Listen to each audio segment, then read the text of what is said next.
things. To start with, here you are in the middle of the season, but you're back in a training camp. When you look at how well the team was playing, and the record you have, but how Spo always wants more and to do more, what's the balance like between trying to reinvent yourself for another level and appreciating that you're a pretty good team?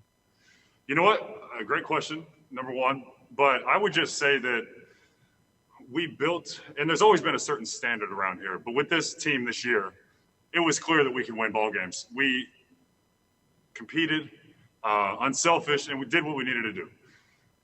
Then at the deadline, even though Tyler and myself were out, we added 3 very, very good pieces in Solo, Dre, and Jay. And you tell me, what are we missing, truly? I mean that. Now, we have work to do. There's no doubt about it. Our defense has to be sharp. We have to continue to share the ball, but we're going to put the ball in the bucket. And overall, we just have to continue to improve our game and get to a championship level. So I think that we have an immense amount of talent, but it's going to take day by day, scrimmage by scrimmage, and then those 8 games to really get us focused and understanding of what our version of championship basketball looks like. And we're willing to do that because we have guys that are unselfish and that want to win. Tim Reynolds, go ahead. Hey, Meyers, good to see you. Good to see you, Tim. How do you define what the most improved player award should be in the league? There's one answer. It's Bam. That's what it is. You talk about a young player who's developing into a superstar, right? I mean, right in front of our eyes.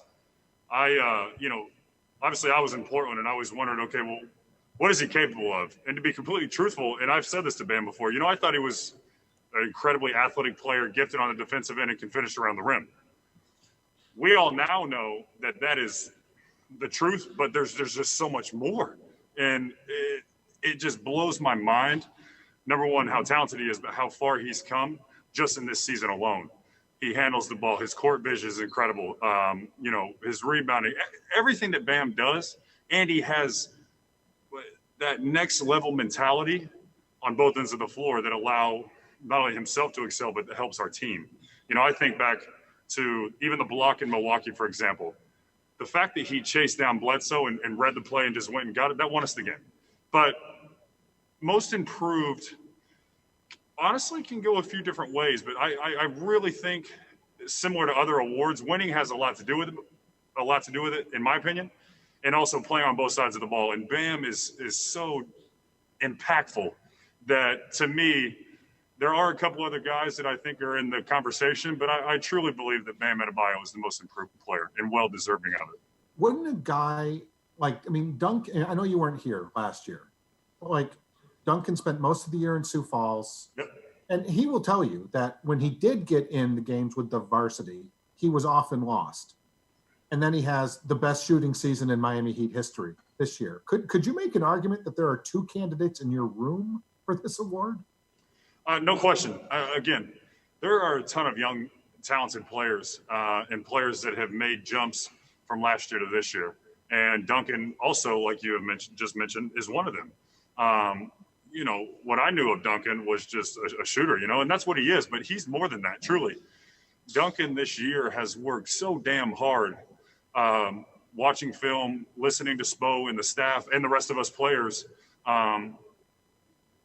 when it comes to defensive intangibles and being, more of a well-rounded player. And he's always wanted to be that, but it's honestly incredibly impressive how impactful he's been this year, not only with his shooting and his confidence, but everything. He's just continually putting in the time, pre-practice and post-practice, getting better. And, again, it's really cool to see what you're talking about, which is multiple guys in the conversation. I mean, look, we had 6 guys at All-Star. That's insane. Or 5, whatever it was. Anthony Chang, go ahead. Hey, Meyers, hope you're doing well. Going back to Ira's question, there's a desire to improve defensively, obviously. Are there schematic changes that can be made that you guys are making, or is it simply just doing things better? And I guess how much of that is being emphasized? I think it's doing things better, but the most important word, make no mistake about it, is consistency on that end of the floor. It has to be between both units. It has to be between whichever players are on the floor, if it's mixed and matched. You know, we, again, as I mentioned earlier, we have players that check every box. You want shooting, we got it. You need an on-ball defender, you got it. You need somebody who can roam off the ball and make plays, we got it. So, again, I think consistency is a big, big key for us. And, again, I keep reiterating, as I mentioned earlier, but we have guys that want to win, smart players, players that can play on both sides of the ball, and kind of Spo calls them Swiss Army knives. I mean, think about a lineup of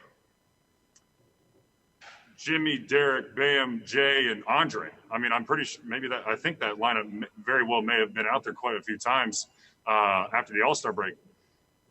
We just have so much, and now it's just honing in and really fine-tuning these details on both ends to understand exactly where we're going to be on the offensive end. You know, what can we expect? If I hear this voice, I'm already thinking, boom, that's got to be a switch, probably. You know, if they hear my voice, I'm probably in a drop coverage, but I'm directing the defense. If they hear Bam, that very well could be a switch, because Bam is incredibly athletic and can stay in front of a guard. So there's just these little intangibles and subtle cues that I think we're going to pick up on, and that will become that kind of Miami Heat defense that we want to be consistently. Channel 7, go ahead. Meyers, this is a little bit of an awkward question. You guys have been in the bubble now for over a week. No wives, no girlfriends, no other sort of female companionship. Have you guys talked amongst yourselves how you're handling that? First of all, I don't mind answering, and it's not a bad question. I think that it is, I'll just speak for personal experience. It is a weird feeling. I'm going to miss my wife and I's anniversary on August 2nd. You know, and I love my wife dearly. I'm used to spending quite a bit of time with her. And, you know, it's the first time that we've been apart like this once we get into, 2, 3, 4 weeks since our entire relationship. So it's very different for me. Admittedly, I talk about embrace the suck and what it's going to be like, being in this bubble and committing to the team and, doing whatever it takes to mentally lock in and be there every day. I've had to wake up, a couple mornings and really force myself to focus and understand the task at hand. It's not, there's something to be said about being able to deal with ambiguity and the randomness of what's going on around us, whether that be our testing times get changed or, again, our wives aren't here, whatever it may be. I've had to really focus and lock in. So it has been tough. And I don't know exactly how it's been for other guys, but I know that, UD and I had a quick conversation. It's like, man, I miss my wife. I'm like, you're telling me, it's almost like, I don't know. It's like a piece of you is missing, but you just have to do your best to lock in. But when they call you the hammer, number one, number two, when you come from the sticks, and number three, I don't even know what the hell. People just can't hang, and that's just all there is to it. I said it in preseason when I arrived to Miami. Listen, it's just there's when someone asks you like, oh, what's your hidden talent? I got to say, mine might be chugging beer. I mean, people just can't touch me, brother. It's not close. It just isn't. Shotguns, chugs, it doesn't matter. Get them out of here. It's too easy. All right, Meyers. Thank you.